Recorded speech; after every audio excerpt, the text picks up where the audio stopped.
এমনকি আজকের দিনে সুগার রোগীরাও খেতে পারেন মিষ্টি, বাড়বে না শর্করা। তাই এই বিষয় নিয়ে আজকের এই হেলথ টিপস। তাই সকলকে স্বাগত আমার এই হেলথ টিপসে। আচ্ছা, যদি এমন হয় যে আপনি মিষ্টি খেলেন কিন্তু তারপরে শর্করা নিয়ন্ত্রণে রয়েছে, তাহলে তো বেশ হয়। বলুন, শুনতে অবাক লাগলেও এটি কিন্তু হওয়া সম্ভব।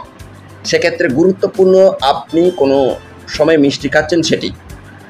আজকাল ঘরে ঘরে সুগারের সমস্যা, আর একবার সুগার ধরা পড়লেই প্রথম বন্ধ হবে মিষ্টি খাওয়া।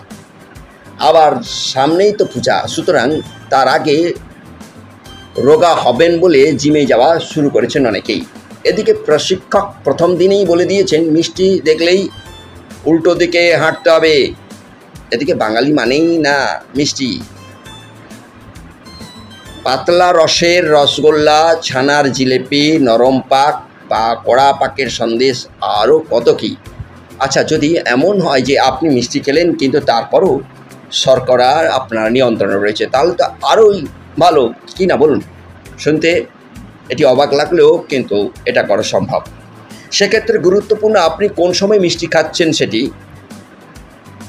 চিনি দেওয়া চা কফি থেকে কাপকেক বা আইসক্রিম যাই খান না কেন, তার নির্দিষ্ট নিয়ম রয়েছে।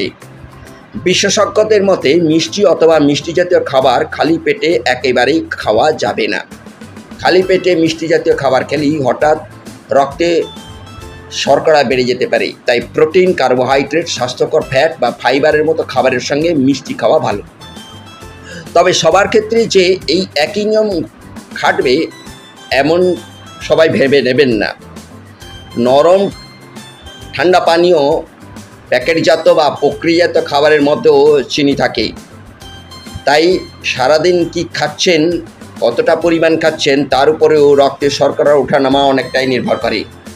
দুপুরের খাবার খাওয়ার পর মিষ্টি খেলে ক্ষতিকর বা ক্ষতির আশঙ্কা কমে, কারণ এই সময়ে বিপাকক্রিয়া ভালো। শারীরিকভাবে সক্রিয় থাকলে মিষ্টি জাতীয় খাবার তাড়াতাড়ি শক্তিতে রূপান্তরিত হয়।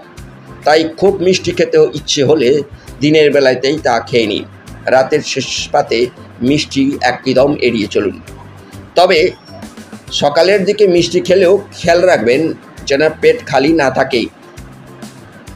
আর একটি নিয়ম সবার জন্য প্রযোজ্য হবে এমন কোনো কথা নেই, তাই চিকিৎসকের পরামর্শ নেওয়া খুবই আবশ্যক যদি এই বিষয় নিয়ে কোনো শরীর মতে বাড়াবাড়ি করছে। ভালো থাকুন, সুস্থ থাকুন। নতুন হলে সাবস্ক্রাইব করুন এবং অন্যদের শেয়ার করুন। নমস্কার।